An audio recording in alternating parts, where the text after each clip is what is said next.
Hello, everyone, and welcome to the Mountainside Podcast. Our guest for this episode is Colorado native Perry Will.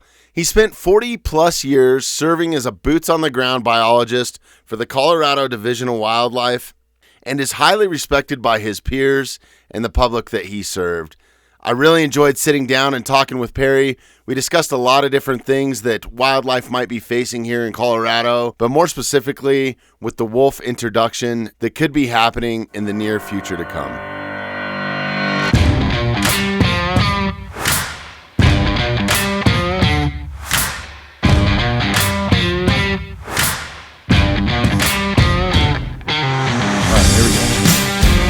Hey everyone, thanks for tuning in. We're here on the Western Slope, and we are going to be talking about on this podcast today Proposition 114. And just to catch our listeners up on what this proposition is, it's to make it very general. It's basically to vote in forced introduction of wolves to Colorado, and it's either yes or no. If you vote yes on Proposition 114, wolves are coming to Colorado. If you vote no, you don't want them here. We have covered this in a previous podcast. I believe it was episode 16 with Ted Harvey. And, excuse me.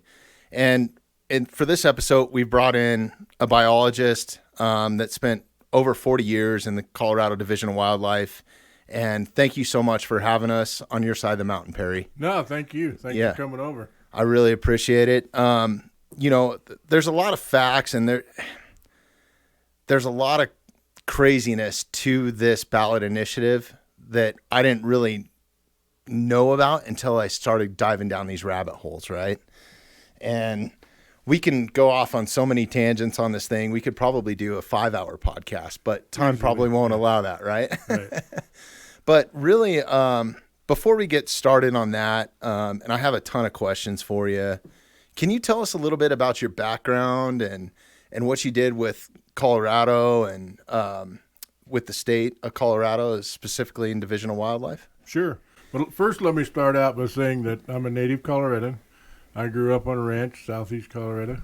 You know, I know about the ag community, I know about the ranching community, and then wanted to be a game warden. So I got a wildlife degree and was fortunate enough to be hired on with the Colorado Division of Wildlife. And I spent 40-plus years as a game warden and an area supervisor with the Division of Wildlife, and then became, of course, as the merger with CPW, Colorado Parks and Wildlife. But over a 40-year career doing that, and loved every minute of it.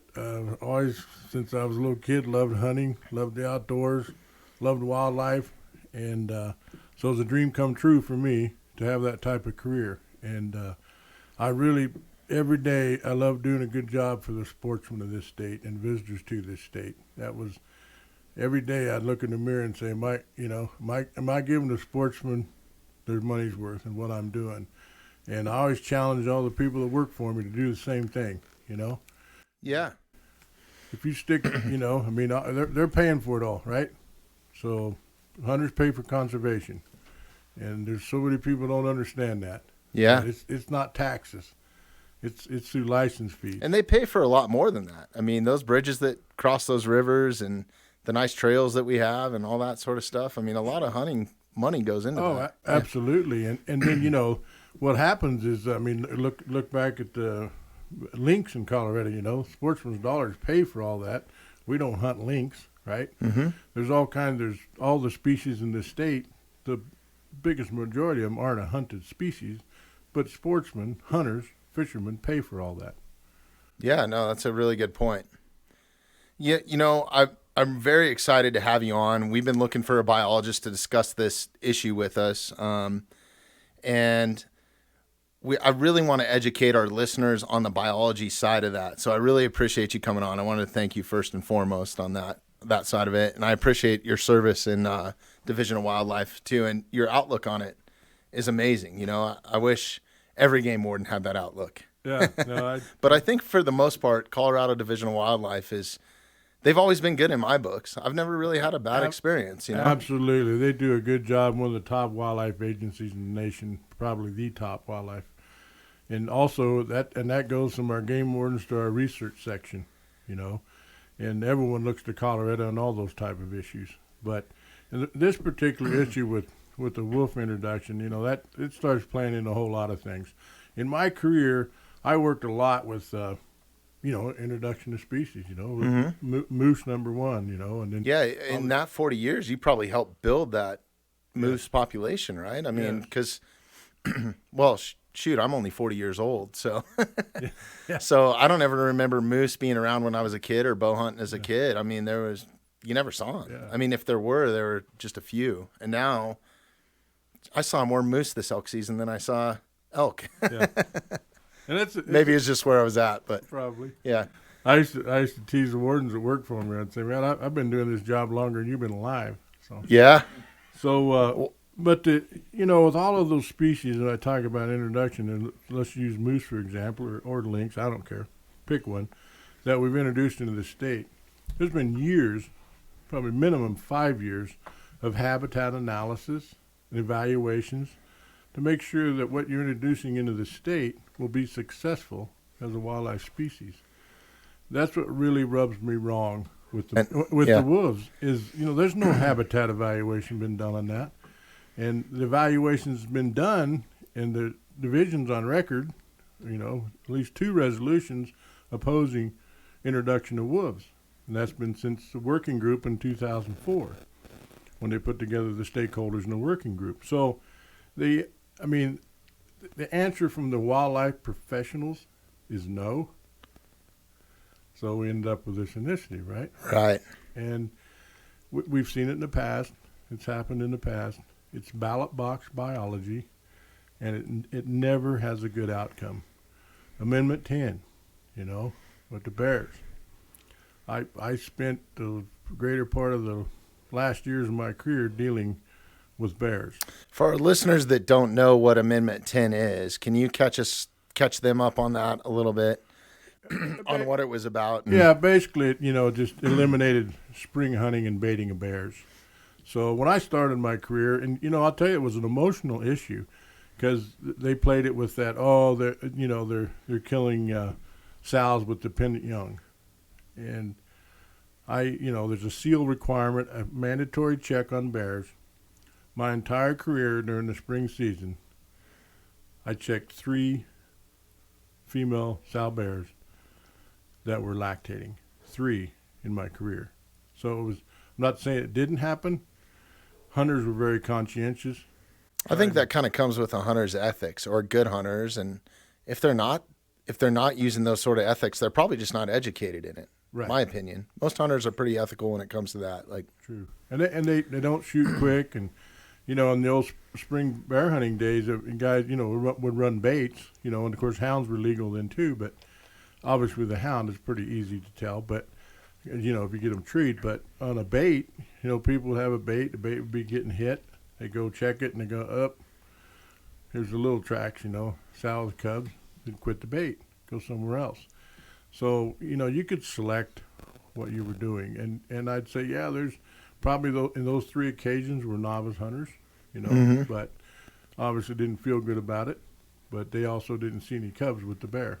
Yeah. When they took it. So, but Amendment 10 was, I think, really hurt our state from a. So just to clear that up, there used to be 2 seasons on bears. There was a spring and a fall, right? Correct. And Amendment 10 eliminated the spring season completely. It did. And opened it up to fall. And this is going to spur my next question with that, and this is primarily about wolves, but this just kind of shows the.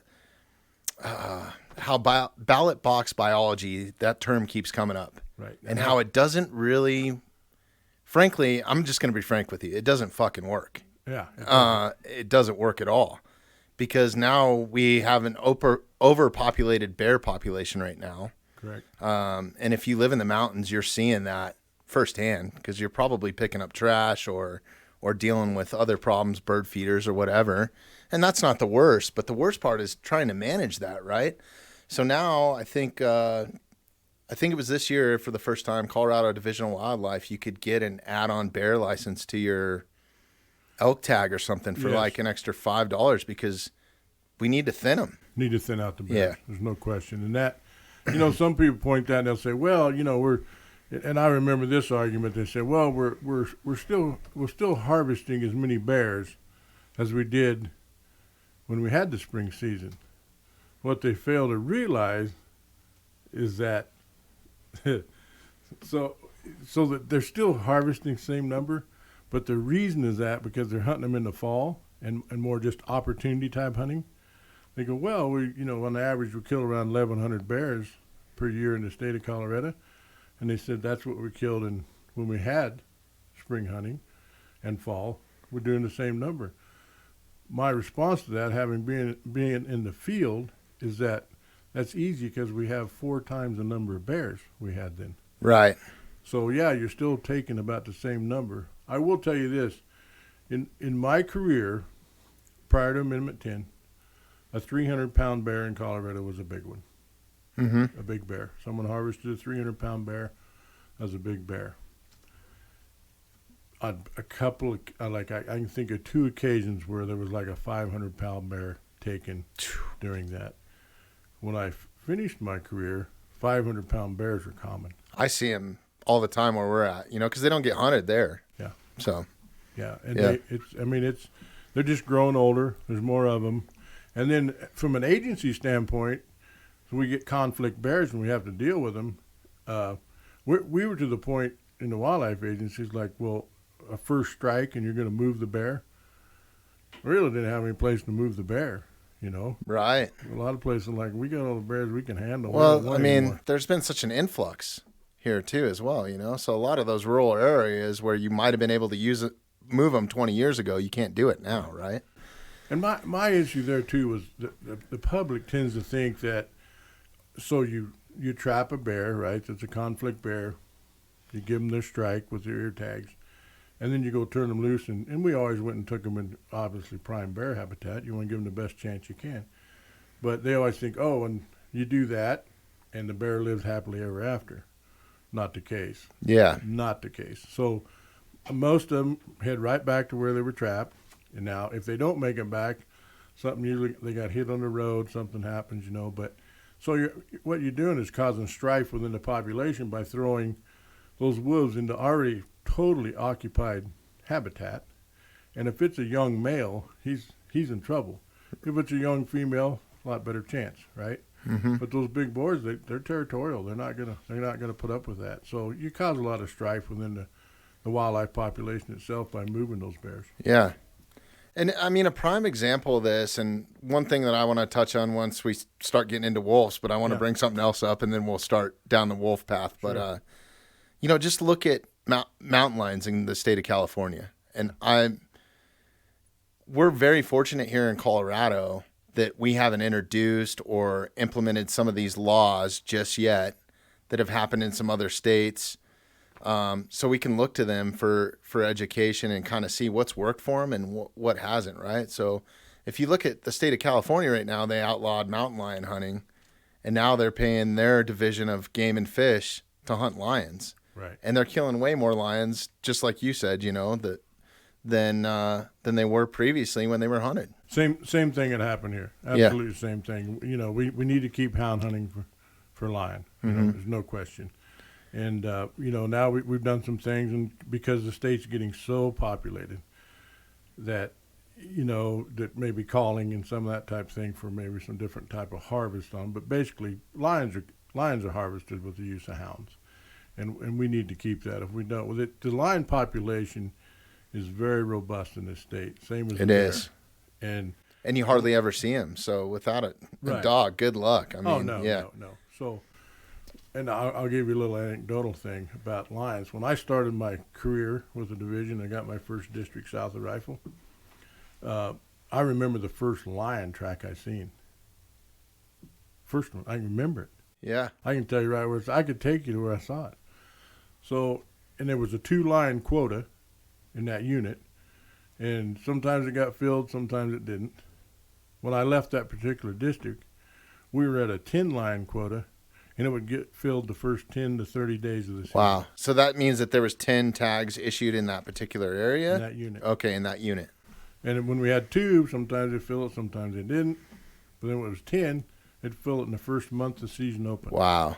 And I remember, when I left that district to become a supervisor, I mean, out of fresh snow, I mean, you could about any drainage and go cut a line track. And when I first started there, it just wasn't happening. I talked to the old timers there, and they said, "No, we never had lines. We didn't see lines." And now it's very common. What do you think spurred that spike in population?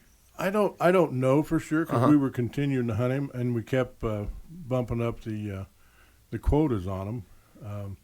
So I don't know exactly what really caused that uptick in the line population. I think a lot of it was, there's less agriculture. Sure. And less livestock depredation, or the number of producers to be depredated on, because we're losing those in this state. And those producers protected their livestock, and I think a lot of that was they were taking care of some of those lines that the hunters weren't. But and then some of the hunting activity around on other units. There's definitely a lot more hunting pressure, which could drive them out of their natural habitats and stuff, I would imagine. Yeah. And I think there's just more pressure in general, not even hunting. I mean, it could be hiking, rock climbing. There's people everywhere here, especially on the Front Range, man. Yeah, absolutely. It's crazy. And I tell you, on those lion, they learn, and I can tell you in one generation. So if a female's got kittens, and she's not afraid of humans, those kittens aren't going to be afraid. Sure. You can do it in one generation, and lions are dangerous to people. There's no question. Yeah. I will tell you, a bear's pretty predictable. A lion's not. Yeah, 100%. Yeah. And I think that we probably have, Jeremy, maybe this is something you could fact check for us, but I think we've brought this up on the podcast before. I think there's at least 2 or 3 lion attacks a year. Yeah. Now, not all of them are fatal, but some of them are. Yeah. Well, I dealt with several of them in my career. Did you? Yeah. The last one was a little boy up below Aspen there. Oh wow, yeah. Watson Divide. And I think a lot of people know about that one, but yeah, I do too. That poor kid got basically scalped. Yeah. And I made the deal right then that night when we were trying to get the offending lion on that deal, but I don't want that to ever happen to another kid. And, yeah. We took, as agencies or as an officer, you take some grief over some of that stuff, but those people aren't the one dealing with it. They didn't see the kid. They didn't see what happened, and I just said that's not going to happen on my watch again. That's just something that no one should witness or no kid should have to endure. Yeah, no, it really is, and I think that's a chance you take living in the mountains, though, too. It's not solely on you. Right. Or the game wardens. I think it's living with wildlife and being conscious. We do certain things in my yard just because I grew up here and I'm a native to Colorado, and you cut the grass, right? Yeah. No predators can sneak in on you when the grass is short, or just certain things like that, and just being aware of your surroundings, and then also having some sort of protection, something to fight, just be aware. Yeah, you had 3 in 2019. Okay. And then there was that one in that deputy. Oh yeah, they got it on video. Yeah, that was kind of crazy. Yeah, I remember it's that like a one. trailer park or something. Yeah, I it remember was that. going crazy. Yeah, it's not funny, but no, it's not. But everybody came out of that one okay.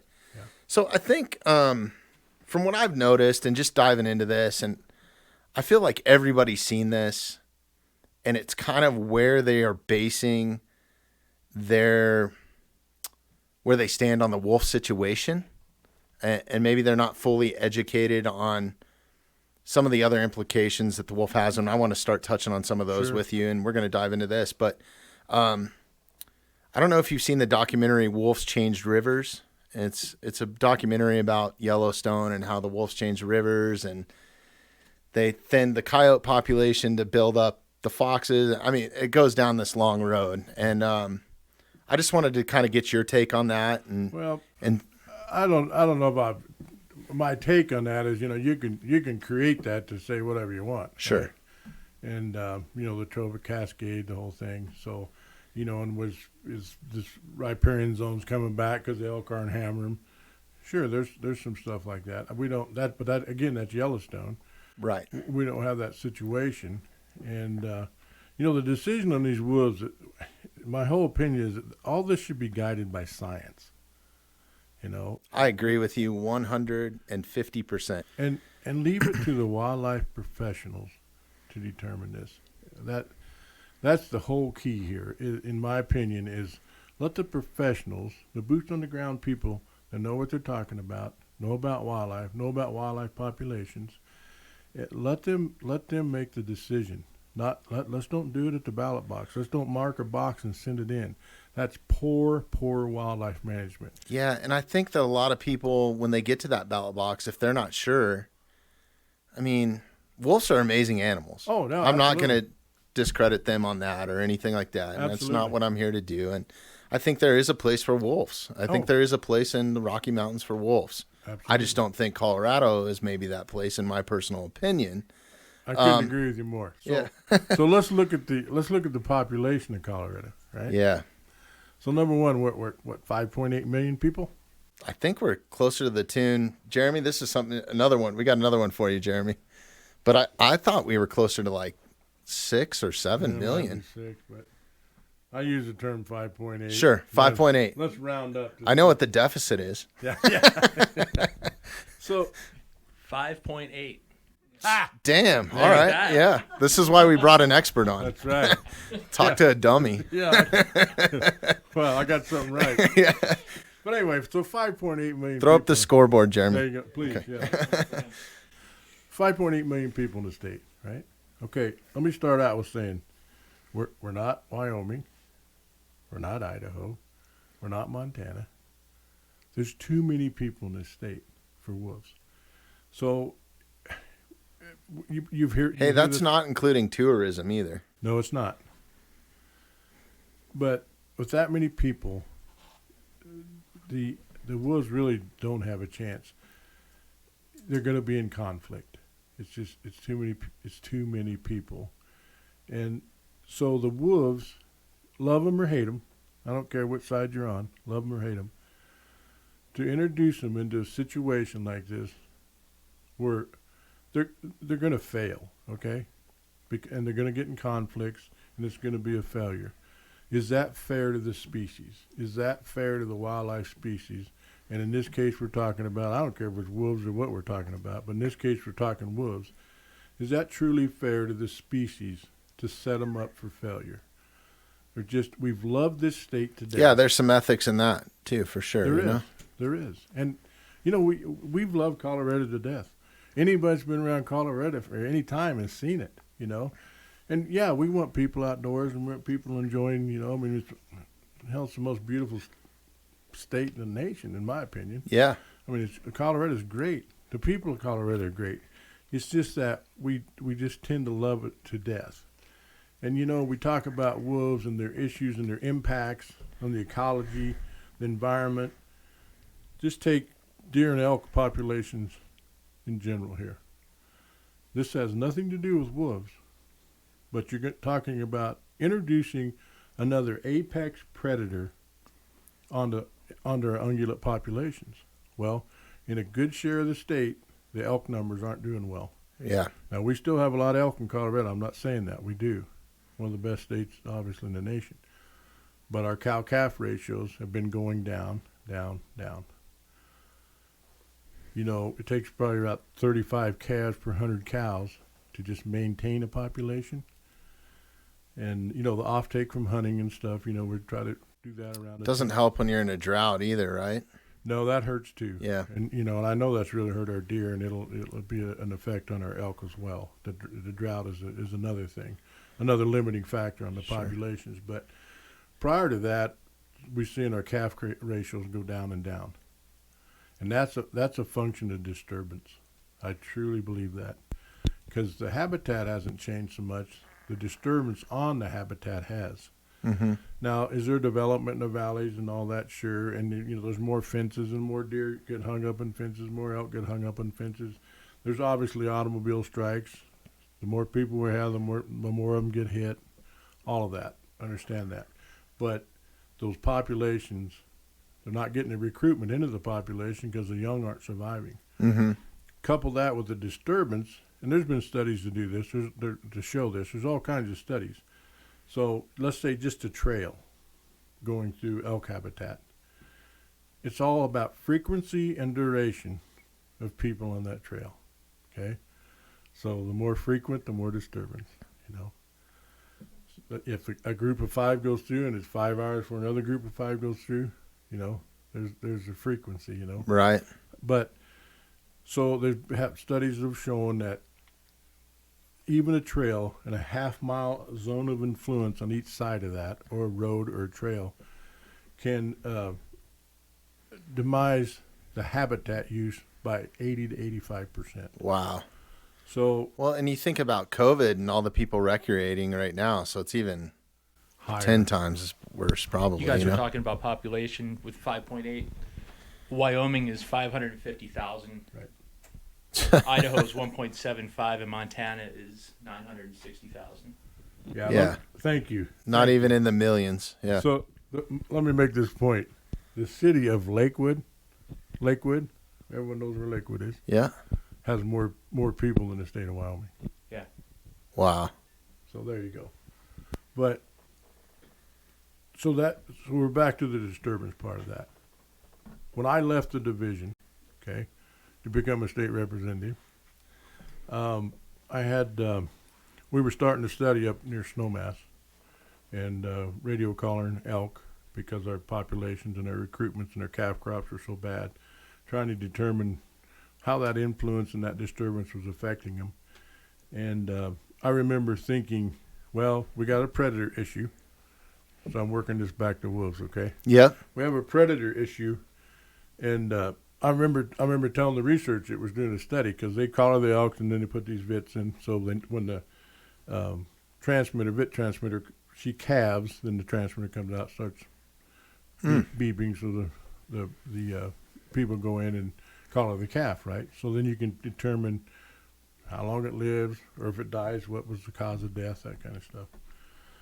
Happened to be at a Elk Foundation banquet, sit at the same table with the researcher, because I told him before he started the research, I said, I told him, I said, I can tell you where the elk calves are going. Bears are eating them all. And so he'd already started the study, and so we sit there, and I said, hey, was I right? And he goes, no, you weren't. I said, you kidding me? He said, no. He said, it's about half bear and half lion. Yeah. So the bear were taking 50% and the lion were taking 50%. Wow. So they're basically annihilating some of these. Let me tie it back into the disturbance, you know. So typically a cow with a calf, that calf will nurse, let's say on average 4 times a day, right? So the cows hide the calves. They go off feed. You know, they need the nourishment. You know, you're hopefully in high-quality habitat, good forage. Then you come back, feed the calf. So if the disturbance on people on the trail, especially if they got a dog, that kind of stuff. The dog's off leash. It's even worse. Yeah. Thank you. So the dog's off leash, which was way worse. But so that cow, you know, let's say the second feeding, she's afraid to go back to that calf, right? Oh, it makes a lot of sense. It does make sense. Yeah. So maybe the calf feeds twice instead of 4 times that day. And then it starts having this cumulative effect on that. And then maybe the calf gets hungry, instead of staying hid, gets up, becomes more, you know, wandering around, maybe looking for mom. Is more Maybe calling more. Calling. Yeah. More vulnerable to predation. So it all ties in. It all ties together. Wow. And so with the wolves, I said I was going to tie it back to wolves. Yeah. You put another apex predator. You already got coyotes, bears, and lions, right? And then you put wolves on top of that. What are we going to do to our ungulate population? And then economically, what that brings into the state, you know, Yeah. our hunting recreation. I mean, some of these counties, some of these small businesses in these counties, I mean, they wouldn't operate in the black if it wasn't for hunting season. Sure. Fall. No, it generates a lot of money. It does. And I think, you know, it's another point to bring up, and we've talked about this on the podcast before. You know, some of these other apex predators that are in Colorado, like bears, lions, coyotes. They don't really hunt in packs. They do Wolves hunt in packs. not. Yeah. I saw a deal about kind of the pro wolf thing here a while back, and they were saying, well, they don't kill adult moose. Well, first off, that's not true, but I can tell you they kill young moose. Yeah, just go Yeah. follow the Instagram page Nature is Metal, and you'll see it. Yeah. Yes. So If anybody hasn't checked out that page, Yeah. it's pretty carnivorous, but yeah. And if you get to get old adult moose, where they all started just like us as babies. So, yeah, that's very true. This kind of spurs my next question, and we've talked about it on the podcast, but never with a biologist, and especially a wildlife biologist. So, is the gray wolf, the Canadian gray wolf, is it a native species to Colorado? no, it's not. Okay. What was the native species, and why aren't we trying to reintroduce Well, that? there's a problem with that, and then if you go to our southern neighbors, with the Mexican wolf, Right. noble wolf, there's concern that they would interbreed and dilute that genetic code for that, and so it's not a native species, and I'm not so hung up on the genetic species part of that as I am just the fact that we just don't need wolves in Colorado, and I'm not saying that as a wolf hater. I'm not, because I'm a wildlife professional. I love wildlife, but as we spoke earlier, I don't think it's right to do that to the species. Yeah. Now they obviously, I think we might get to there, but they're coming in naturally from our northern states. We know that right there in Moss. Yeah, let's make that very clear. I mean, there's wolves already here. There is. And I heard a number, and I don't know if this is accurate. Maybe this is another thing you could look up, Jeremy. Who knows if the internet's accurate? But I heard the tune that it was like over 100 that they know are here in Colorado that have migrated down out of Wyoming. Yeah, I think that's a little high. Is it? Well, Okay. in my opinion, yes. Sure. I would not say that at all. Okay. I mean, now, 100 different incidents Sure. of those, sure, because there's, single wolves and sightings and all that. And some of them we know because they were radio collared, right? Right. Some we know for a fact. Some of them met their demise here, Yeah. So, I-70. well, I-70, Yeah. Highway 13, Coyote Hunter. I mean, we can go on in that. Yeah. But so I mean, if you're talking about, has there been maybe 100 different instances of single wolves here? Yeah. Okay. But just the Moffat County thing is where they have an established pack. Really? That's the first known established pack in Colorado. And then, here recently, there was one of the wildlife biologists spotted a pup. So I think that tells you that they're reproducing.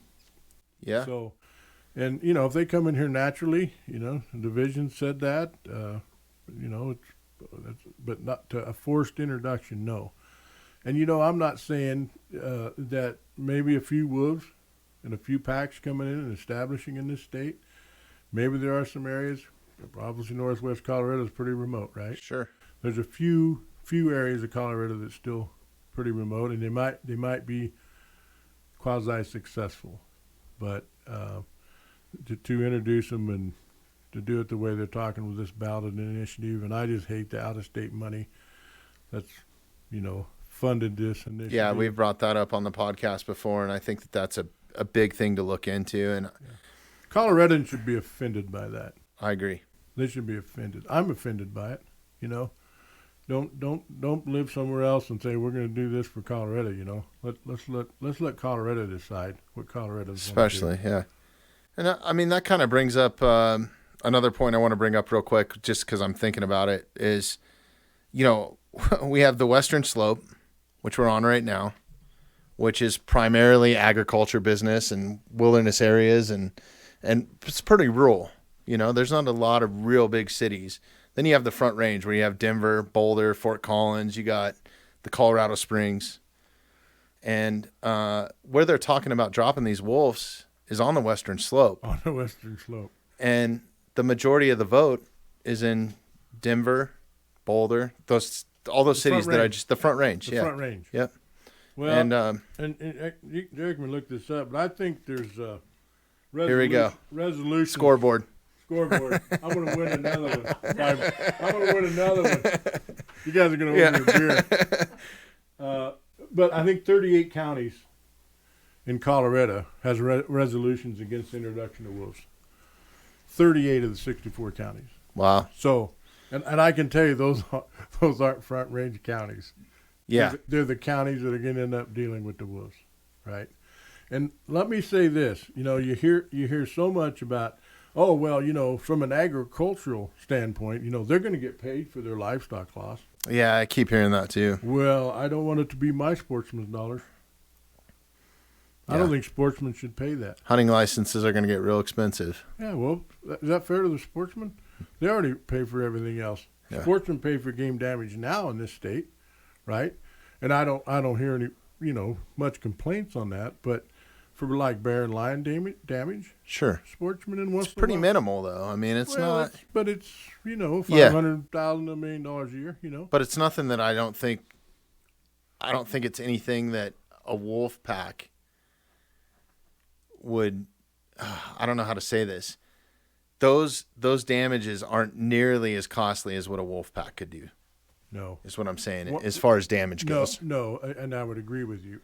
However, on occasion, lions cause some pretty big damage. Yeah, they do. It's not like a bear coming into a bed ground at night and killing 4 or 5 sheep. Mm-hmm. But the biggest one I was involved with, it was 169 sheep in one night. Whew. So from a lion. From a lion. I heard a fact from Idaho that there was like 176 or something. I can't remember exactly where I read it, but 176 sheep, but that was wolves. Yeah, and they can, and part of this one that I was just talking about, it wasn't actually they swatted or bit them and killed those sheep. Uh-huh.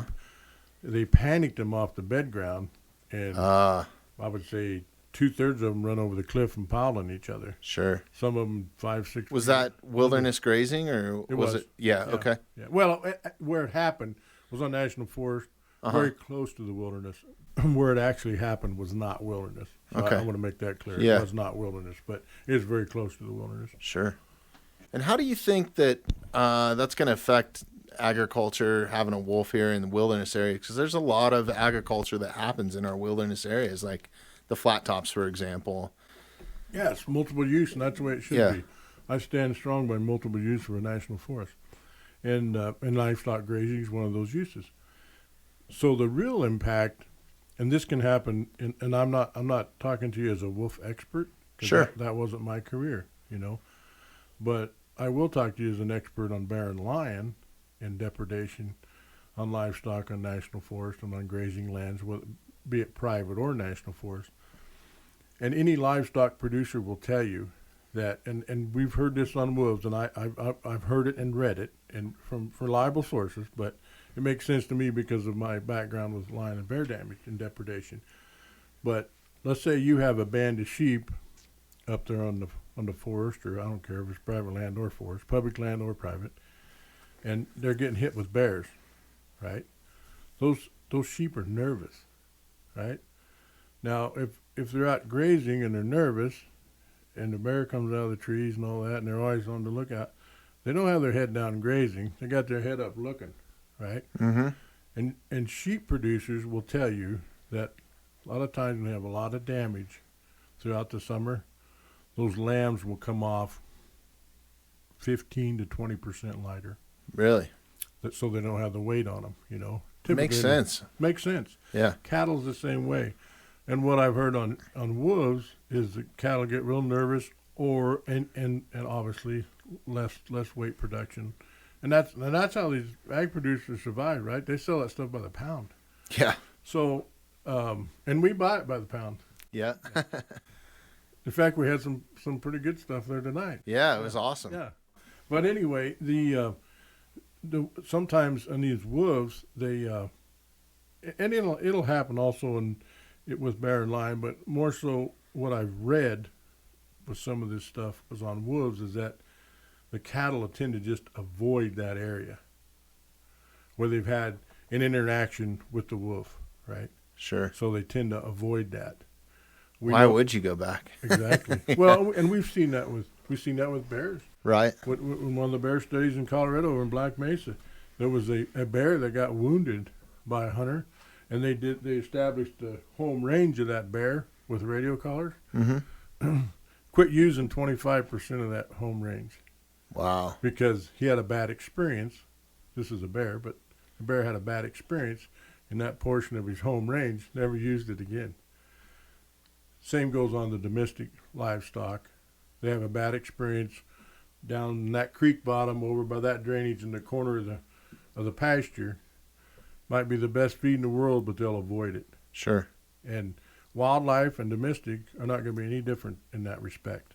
So, we're talking about losing 85% of it from a trail or a road, with disturbance from people.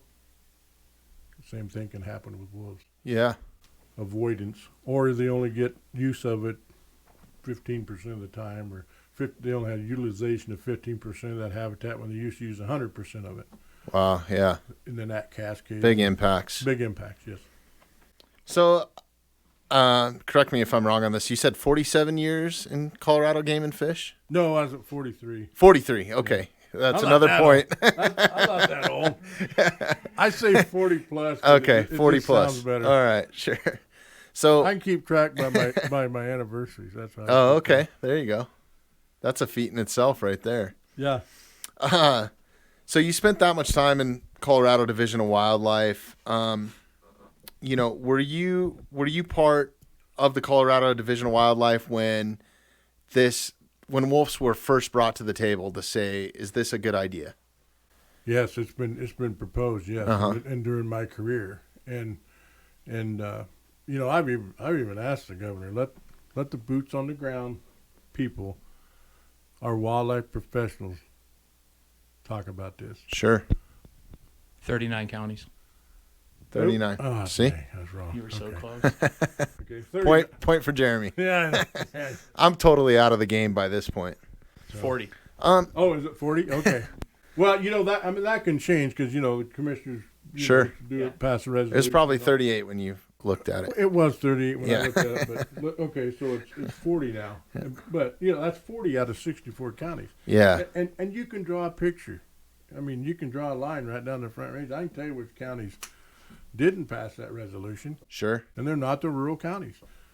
The rural ag producing counties Yep. are the ones that don't want them. Makes a lot of sense. It does make sense. And So- we talked about the number of people in this state, and and how I just have to say, if there's anything I can say is that I'm not saying love wolf, hate wolf, whatever. I'm just saying that for this state, in our current situation, to have, I know it sounds cool, oh, we got wolves, Yep. but it sounds cool to a lot of people. But I'm going to be quite honest, that ship sailed years ago in this state. If we go back to 500,000 people in this state, different story. Sure. That's not going to happen. Yeah. As you well Good know. luck. Yeah. Yeah, good luck. But I mean, that's not going to happen. I understand that, but that's a true reality of it. That ship sailed. Yep.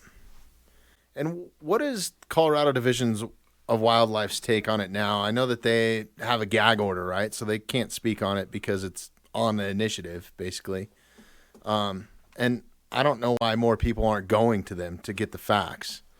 I wish they could just talk about it. But I mean, Yeah. I don't know if it needs to be talked about because the Wildlife Commission is on record with a resolution saying we oppose it. Sure. So I don't even know that you really need to go And they've opposed it more than once, right? twice. Twice, yeah. But that was clear back in 2004 with the Wolf Working Group, and that was, that wasn't just a bunch of ag producers or hunters and stuff. That was a complete, like a 14-member stakeholder group, and they came up with a good plan. Mm-hmm. They came up with a good plan, and that time and effort and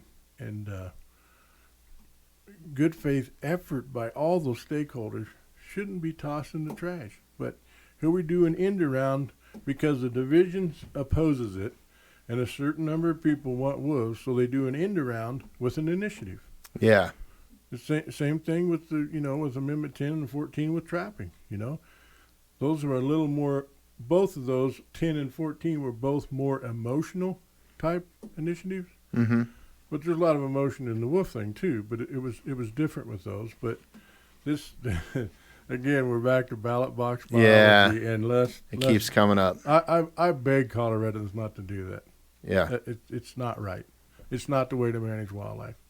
Yeah, I agree with you 100%. It's driving me crazy a little bit, honestly, just because we pay all these experts and, we help educate them along their careers and we should be looking to them for the answers. Yeah. And not a yes or no at the ballot box. That's just my personal opinion, Thank you. And there's so much armchair biology and armchair wildlife biology. It's no different than, quarterbacking on Sunday or whatever. And you know how that all goes. Yeah. But well, that's one reason why we brought you on. You've spent the time in the field. I mean, right. I couldn't have asked for a better person to come on and talk to us about this. You. So appreciate it. So the armchair quarterbacking on this deal is not good. We need to go to ask the people that know, that truly know. It's no different if you own a Learjet, do you think you know how to fly it, or you hire somebody that really does know how to fly a Learjet? Yeah. You hire a Learjet pilot, don't you? Yeah, I love that comedian that always says back of the plane for a reason. I've never seen one that backs into a mountain. So. That's right. A lot of difference. So, yeah. But you see that all the time. Yeah. I mean, you trust that, like, look, let's say I have the financial ability to buy a Learjet. You don't try to fly it. Sure. You get a professional to do it. Yeah. Someone that knows what they're doing. This is no different. Let the and especially people when you spend that type of capital on it. Exactly. It's not only your own life. We haven't even went to the capital was going to cost the state that's already down $3.3 billion last year in state funding. Yeah. And we're looking at what, $6 million? That's another one from Jerry. Up. On this wolf reintroduction. We don't have that kind of money. Yeah. And it's not. It's the deficit's bad enough already. Deficit's bad enough, and it's not money well spent. It's not, especially right now with the whole COVID thing going on, and there's people out of work, and I mean, I feel like that money could be better spent on other things. I definitely think it can. Yeah. I'm all about wildlife management, and the best we can do for our wildlife in this state. Sure. But in this particular instance, no. Mm-hmm. So hypothetical. Sorry. Okay. I'm back on. Yeah, you are. Chalk it up. I think the beers are on us tonight. It's 2-1. Yeah. So hypothetical question. Let's say Proposition 114 passes. Colorado Division of Wildlife has now got to come up with a plan to reintroduce wolves or force introduce wolves. Wolves are already here. They don't have the management of them. Right. So they say, Perry, we got to pull you out of retirement. You got to come fix this. You did such a great job with the bears. You got to come fix this problem. Yeah, well, I can't say I did a great job with the bears. We did the best we could. Okay, sure. So where do you even start? I mean, are they going to have control over the numbers? Who are they going to have to answer to? Is somebody going to say we need to put 100 wolves on the western slope, or is somebody going to say we need to put 500, or right. Where does that go? Well, obviously I trust what the division would do on that if they were if their hand was forced, and what they came up with was 2 wolves, right? No. I'm sorry. I didn't mean to interrupt you, but that's fine. But I'm just saying I trust whatever the biologists and the boots on the ground guys and the game wardens and everyone in those areas that are affected, what they come up with, what would be a good number, okay? I'll stick with them on that because I trust them and know they're professionals on it. 100's way too many, obviously, and that would not be the case. I'm just throwing general numbers out there too. I don't know, but if you're talking 10 to 25, yes, that's probably more realistic. And then they see if they're established and all that. So, but it's really, I mean, they're an endangered species, so it's the feds have the jurisdiction on that. Right. It's not the Division of Wild or CPW. So They don't have management capabilities. this of is it. another thing that really frustrates me. If the feds have the jurisdiction on it, why isn't it a federally funded project instead of by the state? You know, I guess that's a question for our politicians. And Well, it is, and I don't think the feds want them any more than the state does. yeah, So, and you know, then there's a NEPA process, everything else. You know, if they're released on federal lands, it's not. There's a whole lot of issues. You know, Sure. if this thing passes. and how much harder is that going to make a division officer's job? Or I mean, A lot harder.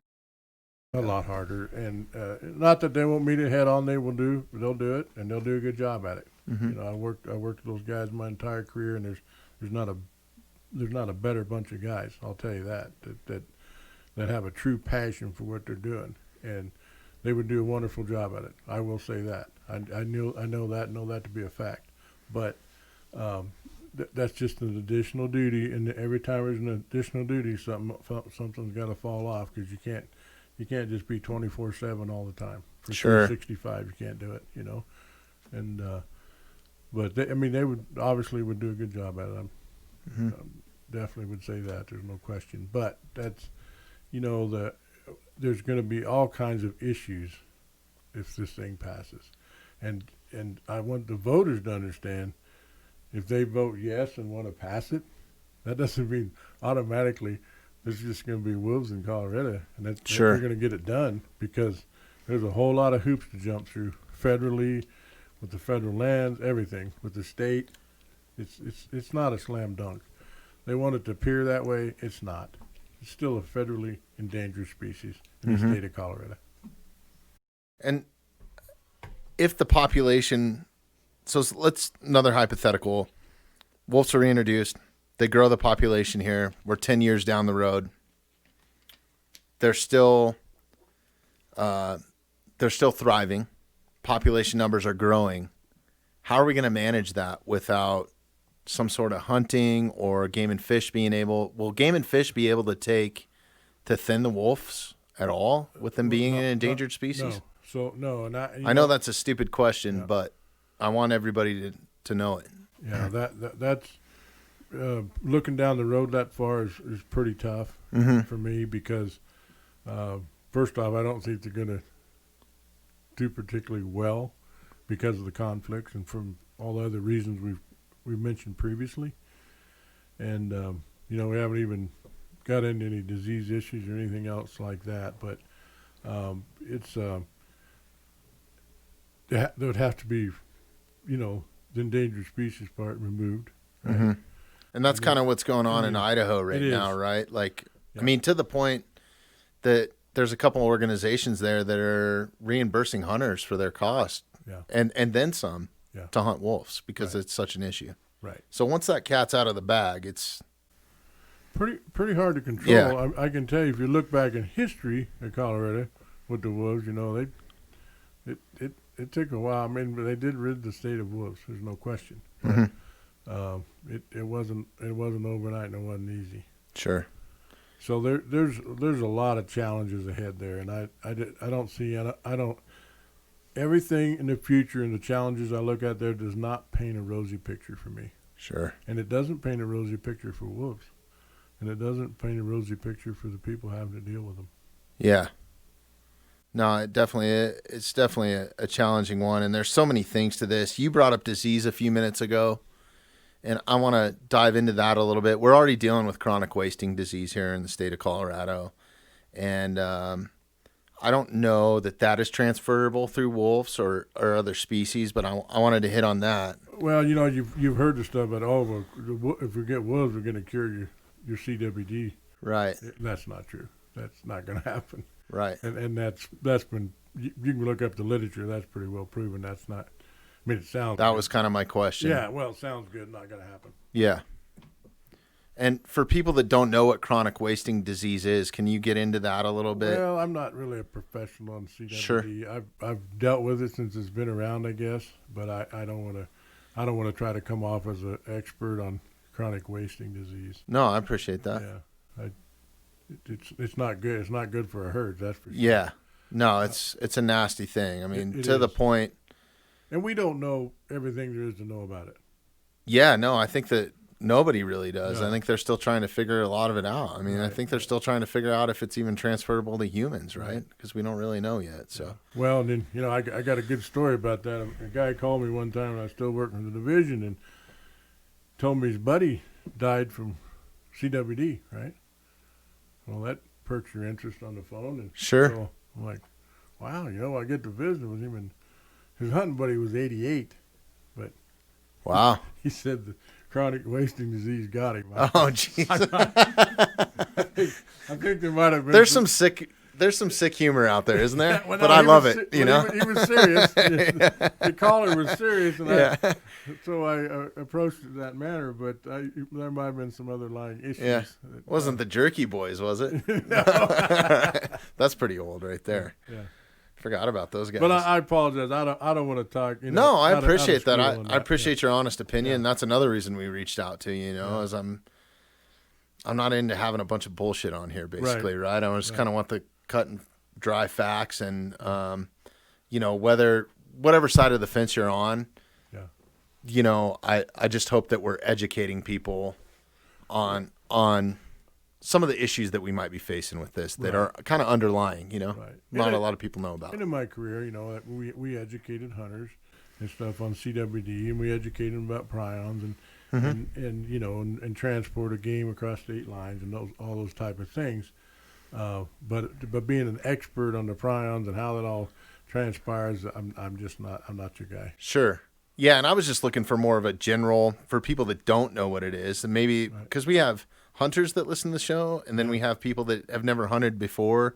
We have people all over the world that listen to the show, so they may not know what chronic wasting disease is, but basically it's an animal born disease, and animals get it from grazing, Nose-to-nose contact. nose-to-nose contact, and it's horrible. I mean, if you can think of Ebola virus meets a deer, Right. that's basically what it is, because they basically waste away to They nothing. do. Yeah, Yeah. I mean, basically, if they got it, it's a kiss of death on them. Yeah, That's and I'm no something, expert in it either, but just Yeah. to catch the listeners up Yeah. that maybe don't know or just tuning into this thing. Yeah. I had no idea about it until I did episode 16, which was the first time that we spoke about wolves on the podcast. And we went down a deep rabbit hole on hydatid disease. Are you familiar with that at all, or have we seen that in Colorado that you're aware of yet? Yeah, so I'm not an expert on that either, but Sure. I know it has some real negative potential impacts, and wolves carry it, yes. Yeah. And it's transferable to canines as well. Correct. And I Through think it's contact actually with dubbed scat. as the gray wolf disease, isn't Yeah, it? it is. Okay. And it's, it can be transferred through feces, and scat and all, so Yeah. it's No, it's pretty frightening. I did a lot of research on it, and it can be spread even from the point maybe a wolf's passing through your yard at night, poops on the ground. Sure. Yep. You go out and mow the next day. Yep. It can be spread airborne then, and Or it's your transferable pet. to humans. Yeah. Humans or your pets. Yep. Yep. And more importantly, other wildlife too. So it's definitely, for me, that was the scariest thing. When we first started talking about wolves, it wasn't really attacks, because that was the first thing that came to my mind was how many attacks has there been? And that's kind of hard to find, It is.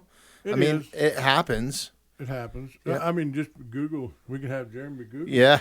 So I know there was one in BC recently. Yeah, but I mean, you even just look at what they call them, the kid cages. Sure. On the New Mexico-Arizona border. Got cages for kids staying at the bus stop. Yeah. They get pictures of them on the internet and everything. I mean, I don't have a personal knowledge, but I have a friend has a friend down there that has school-age children, and he's pretty upset if he goes to pick up the kids and they're not in the cage. Sure. They're concerned with that. So. Well, I know firsthand, and I was thinking about this. We live on the Front Range, but it is a mountain community, and a lot of wildlife floods into that area for some reason. And it's always been that way. I grew up there my whole life. And my kids go to the same elementary school that I did. But recently, just this year, the principal called in the afternoon, or they do like an all call, right? Where they'll call all the parents or send an email or whatever.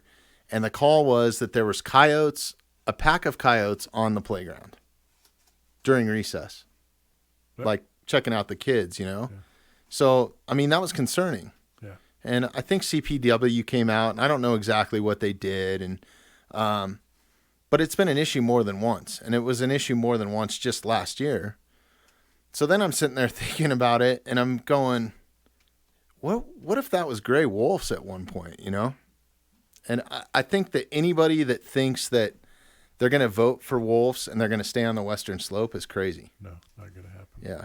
No, He actually asked me to go patrol around the grounds of the school Yeah. to look for it. That was a little unnerving. Yeah. By myself. Well, I was driving over in the morning because I was out taking pictures of elk and stuff at that time, and I would just drive by the school just to go see maybe the coyotes are out there in the morning or whatever, you know. But yeah, I think they found them living in a culvert or something that was over there. But you know, it's a mountain community. There's plenty of food source there for them. But yeah, I think any place that has elk or deer or any sort of food source, you can bet your ass there's probably going to be a wolf there if this gets voted in at some point. Yes, at some point. Yeah. And the prey species, you know, that's what draws them. Any predator that preys, you know, and if, you know, just like deer, elk in the winter, you know, they're down low. So yeah, they're going to southern facing slopes. They're moving on to private land. yeah. The lions are down there because they're prey species. Yeah. And it'll be no different with wolves. And, you know, and it's no different with wolves than that with bear and lion too. They get habituated to people. And when a wild animal gets, you know, habituated, they become even more dangerous. Sure. And that can happen with wolves too. So in some of these other states like Wyoming, Montana, Idaho, do we know what the main food source is for a wolf? I mean, obviously it's meat, right? Right. But are we talking what kind of species? Is it elk, deer, They really whatever like comes? moose, Yeah. you know, and the same thing with, like, especially deer and rut, you know how they get, Yeah. you know, and the same thing with lion, you know, they take a large number of big bucks because during the rut, they're not skittish, you know. Yeah, the big bucks tend to hang out by themselves. So Let them help yeah. themselves, and they're in the rut, and then even after the rut, you know, where does and fawns are a little more skittish, and so there's a higher percentage to take, and like those bigger bucks, and the same thing would happen with wolves. So they just be a little bit more vulnerable, and but you know they'll play heck on the elk population, deer population, moose population, and I hate to see that. I mean, we Colorado has a good moose population. We really built it up. I mean, it's a true success. you've built it up firsthand, you know. So it's a true success story. yeah. And you know, I think they're meant to be here. I think that is a Yeah. species that we have reintroduced, and they are definitely meant to be here. There's a place for them. It's a great habitat. Right. And one of the most frightening things I've seen is, you know, like Yellowstone and up around Montana, like some of those moose populations since they've reintroduced wolves in 20 years has diminished 90%. Yes, And that's a fact. I mean, there's no bullshit in that. Yeah. That is a fact. that's a fact. And I can see that happening in Colorado, and that would be a travesty in my opinion. And all the money that we've spent on that, not to mention. I mean, it's time like, and effort. Money. yeah, Yeah, it's just, and then you know, in our sportsmen are reaping those benefits. You know, they're out yeah, hunting, they really they're are. out hunting moose right now. You know. Yeah. And it's such a success story. I'd hate to see that a poor choice through an initiative Sure. ruin that for us. Yeah. And that makes me question, you know, what's next, you know, like, yeah, moose works. Bison would be awesome. I would love that. But it's, you know, Well, with as many fences and stuff you're- as we have now, we wouldn't have them. But You're headed right down the road to grizzly bears. That's yeah, where you're headed. yeah. Well, that's my next question. Yeah. Like, what's next? Right. Grizzlies, Wolverines. What are we bringing back next? You know, so Well, and remember I talked about loving Colorado to death. In my old job, we have bear issues there, you know, in the wilderness areas, and I'd talk to the district ranger, you know. I said, well, we got these bear issues, and they're coming in these camps and doing all this. And my standard response was, you know, if if a bear can't be in the wilderness, where can it be? Right? You know. But then you convey that on to grizzly bears, different story than a black bear, right? Big time. And I can tell you, we have a lot of overuse right in the Maroon Bells, right there at Aspen. Got to get a camping permit. Going, you got to get, it's on a permit system to go in the wilderness. I know. That's loving Colorado to death. I can tell you, all the other states that have grizzly bears, do they have any overcrowding in their wildernesses? No. No. Yeah. No, that's a very good point. Is that what Colorado wants? I think not. Yeah. No, I agree with you. Some of the argument too from the wolf proponents have been, that it's going to help manage the elk population. It's going to help manage deer. It's going to help manage, on the agricultural side, so their crops aren't being diminished from grazing animals. I take offense to that. Yeah. That's what I did my entire career, was manage wildlife populations. Sure. And I can tell you, CPW does a dang good job at that. Yeah, and I take offense to that. Yeah, no, I agree with you. I know how it happens, but for our listeners that maybe don't, how does CPW manage that now? So we do game counts, right? Yep. And typically we do those by air in the winter. That's where we get our cow-calf ratios. That's where we get our fawn to doe ratios. That's where we get our buck to hunter doe ratio, or our bulls to hunter cow ratio. And so we do that and have those numbers. And then when we're getting in there, when we got those 40 to 55 calves per 100 cows post-hunt counts, we know that herd's healthy, right? Right. So, and the same thing with fawns. How many fawns you see out there per 100 does.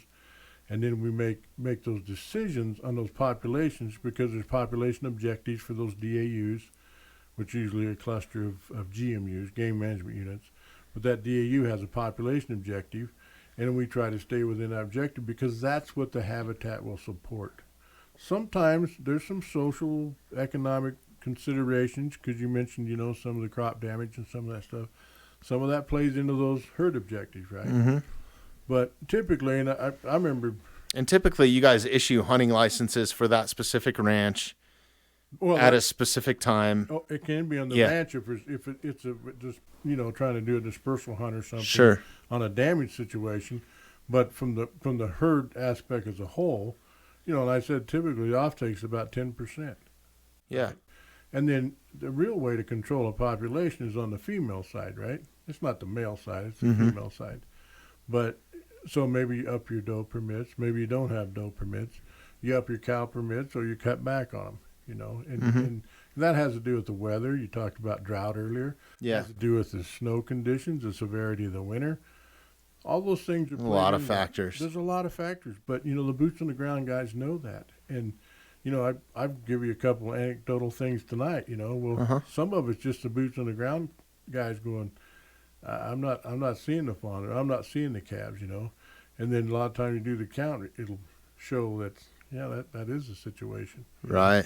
And so you'll back off a little bit, and then we try to not just do it from year to year. You try to look at it from a 3 to 5 year period of what that trend is, because a lot of times you got to stay ahead of the curve a little bit, right? And people, a year to year thing isn't good wildlife management. You got to see what you're trending over time. And I can tell you from my own standpoint, everyone thinks, oh, we got all these deer, we got all these elk. That's not accurate. I can tell you that many of those DAUs, and you can look it up. You can go back and look at those DAU plans, and the majority of them, the population objective went down from 20 years ago. Wow. Or 10 years ago. So we're losing ground. We're not gaining ground. Okay. Yeah, and this kind of brings up my next question. How would this impact other predators? I don't think that we've really talked about that yet. As far as bears and lions, if wolves are brought here, they're going to be competing for food at that point, right? You just said it. It's competition. Yeah. Yeah.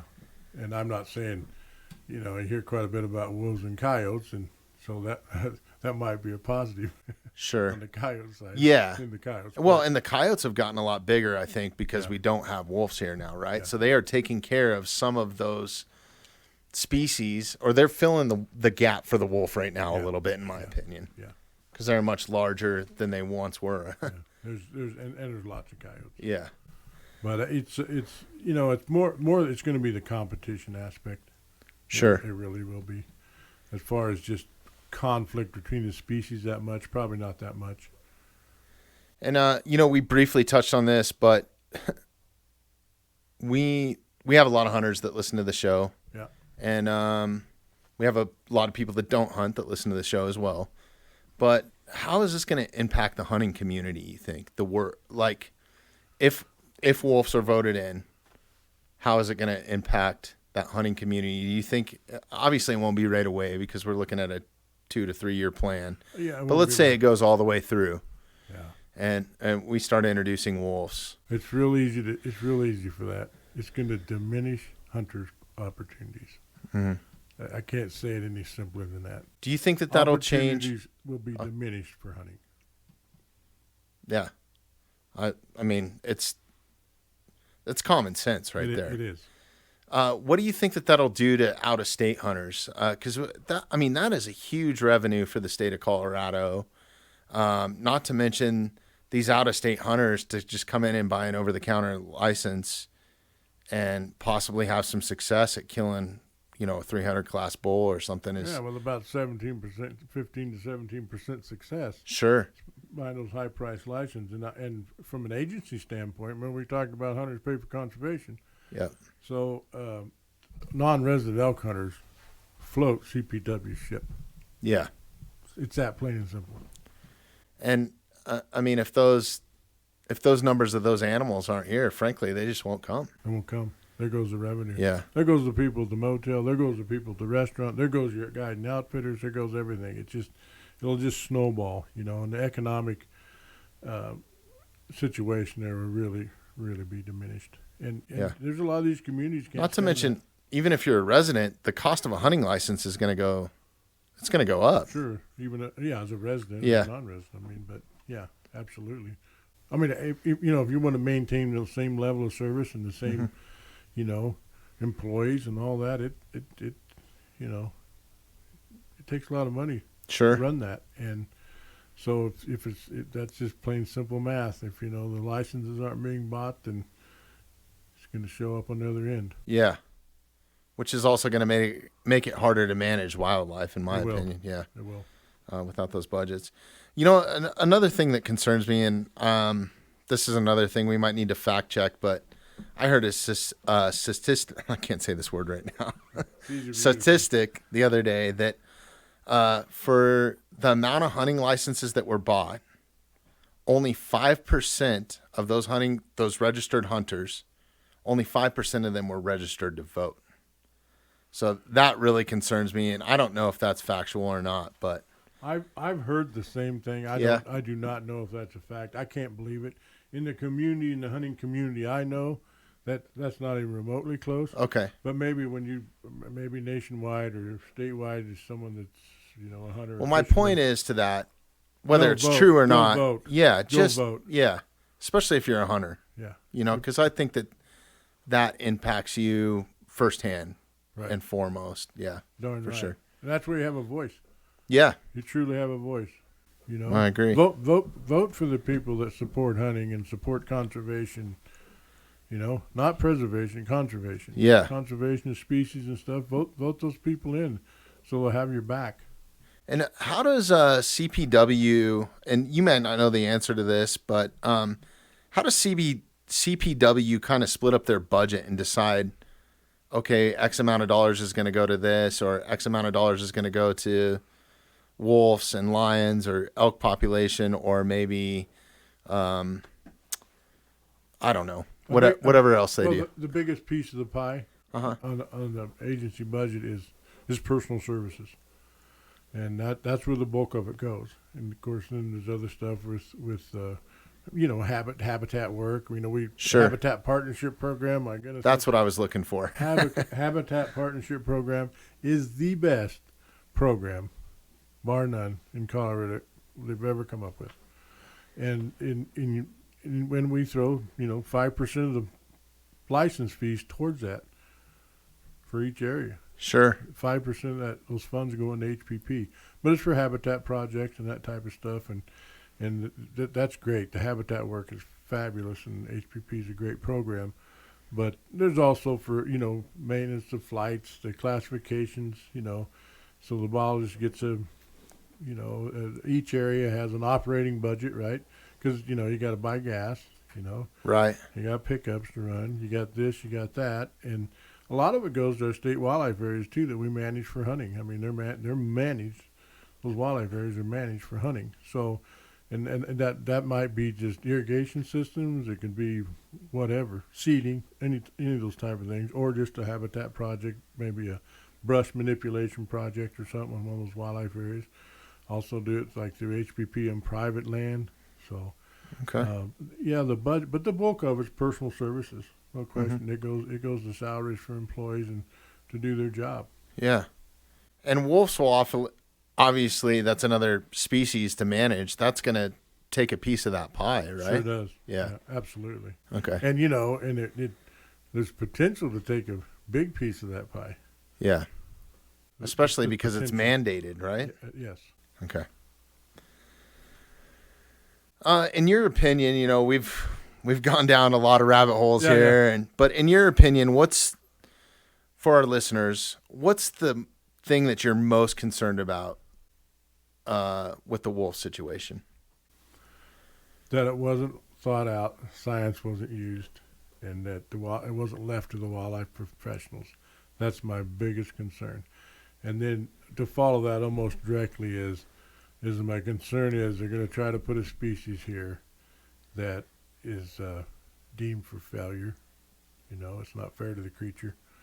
It's not fair to that wildlife species. And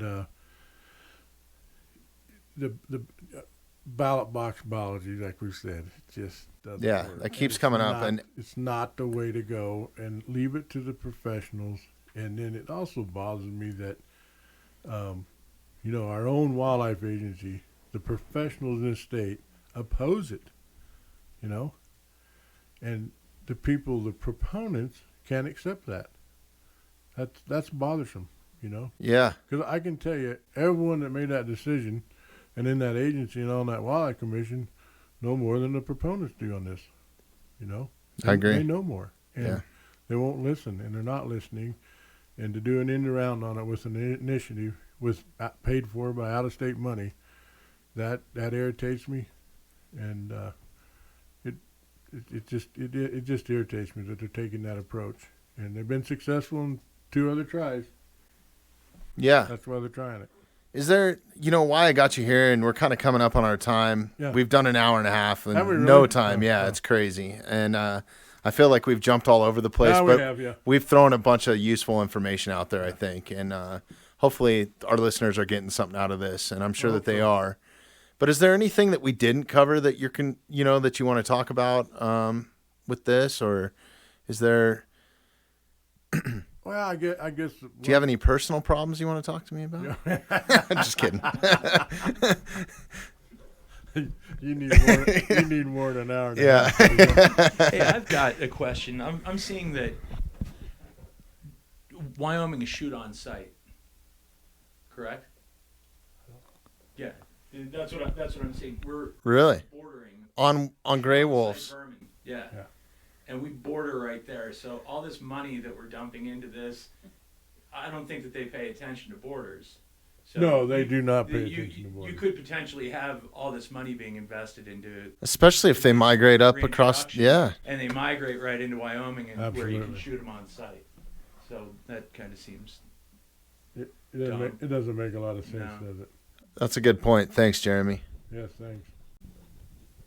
Is he one up now? I've I got think the we're going to cash call it number, even. sure. We're going to split the check at the bar. Okay. If there's a bar open. I don't even know these days, I don't know. It's hard to find one that's open. That was COVID. It's hard to drink through a mask, too, It you know? is, yeah. No, I mean, the only thing I'd say is I'd sure ask the people of this state to not pass this initiative. I think it's poorly designed. It's for all the reasons we've been talking about. But I don't like to beg. So, but I'd certainly ask them to vote no on this. And it's the best thing for wildlife in this state. It truly is. And so don't think about one species. Think about all the success stories and the other species we have in this state, and let's try to maintain what we have and enhance what we have. And like I say, that ship sailed for Colorado. And if you don't believe it, drive I-25, I-70, wherever. There's just people everywhere and people on every trail. I didn't mention this, but We got time too, so We don't do? feel like you Okay, have to rush. okay. Yeah. So I found this quite interesting. This was in a wilderness area.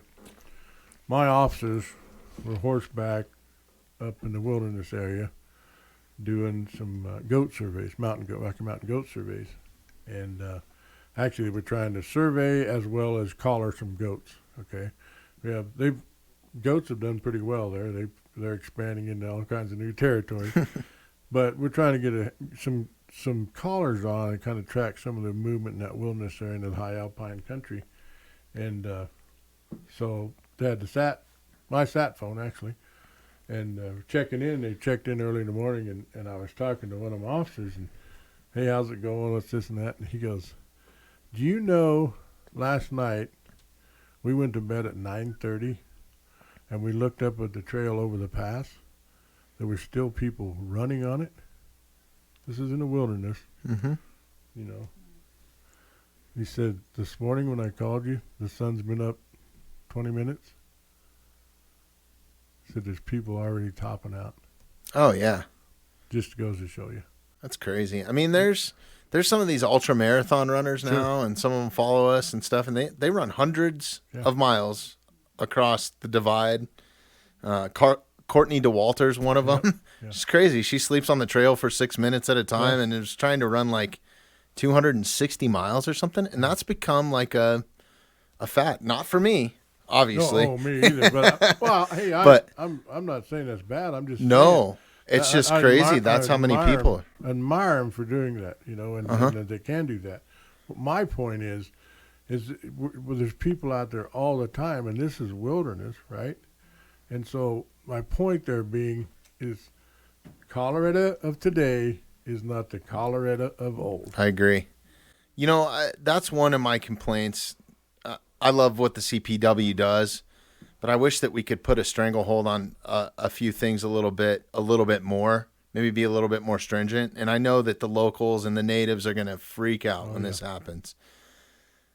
But I think a lot of it is miseducation, and that's one of the reasons why we started the show, is to try to help educate people on some of these issues. And I'm a big fly fisherman. I'm not good at it, but I like to do it. Yeah. And some of the waters that I grew up fishing and stuff like that, the trout are just getting hammered. I mean, fished at night, fished to reds, it is non-stop. Like you go to Cheeseman now, it's an entirely different ball game, South Platte is good luck finding a fish in it now, with the Roberts Tunnel deal. But yeah, I feel like we might be missing the curve a little bit on that.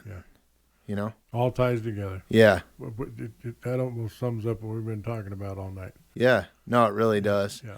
Hey, I really value your opinion, and I really appreciate your time. And thanks for having us on the Western Slope here with open arms and feeding us and all that stuff. I really appreciate it. So, you're welcome back anytime. Anytime you want to come in, anybody from Colorado Division of Wildlife is welcome. Thank you. We'd love to have them on, and I think that they play an intricate part in outdoor use, whether you're rock climbing, hunting, fly fishing, mountain biking. I mean, there's a million different things that you can do here, right? But it all plays a part in it. It does. And I guess I'll leave you with this comment for the listeners out there. I want to tell you something. What I'm speaking from experience, and I was a boots on the ground field guy, okay? I wasn't sitting behind a computer, banging on a keyboard and running, computer models of the stuff I'm talking to you about. I was a boots on the ground guy. I seen it, lived it, and so when I, I'm not saying I'm some expert on everything, but Sure. what I'm telling you is real, and my opinions are real from that background and experience. Yeah, and that's why I was so excited to have you on too. So thank you again. Really appreciate it. Before we jump off, do you have a social media page? Are you on Facebook, Instagram, anything like that you want to share, or a website even? Yeah. You got it all, huh? You want to get political, huh? Yeah, sure. Let's do it all. Yeah. I got voteprairiewill.com. That's a website. Okay, sure. And then, I have a Facebook page. Okay. And then I have my state representative Facebook page as well. Okay. Yeah. Do you know the handles to that so the listeners can? Okay, you know what we'll do is, Jeremy, let's just make a note of this. We'll add it to the show notes or show description, and there'll be a direct link in there if you just email them to me.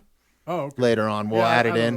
And if people want to look, and then if you go on our website as well, we'll put it on the notes in there. So there'll be direct links to your pages and stuff. So. And I don't, I think I have an Instagram account, but I don't know how to get into it. Sure. All right. I'm not the techiest person in Yeah. the world. So It might get you in trouble, man. It's addicting. I got to turn mine off, so. I gotta ask my granddaughter how to get in there. Yeah. So. And they know my password. So. Sure. Yeah. All right. Thank you very much, Perry, again. Appreciate it. Thanks, everybody, for listening, and we'll catch you on the next one. Pleasure was mine.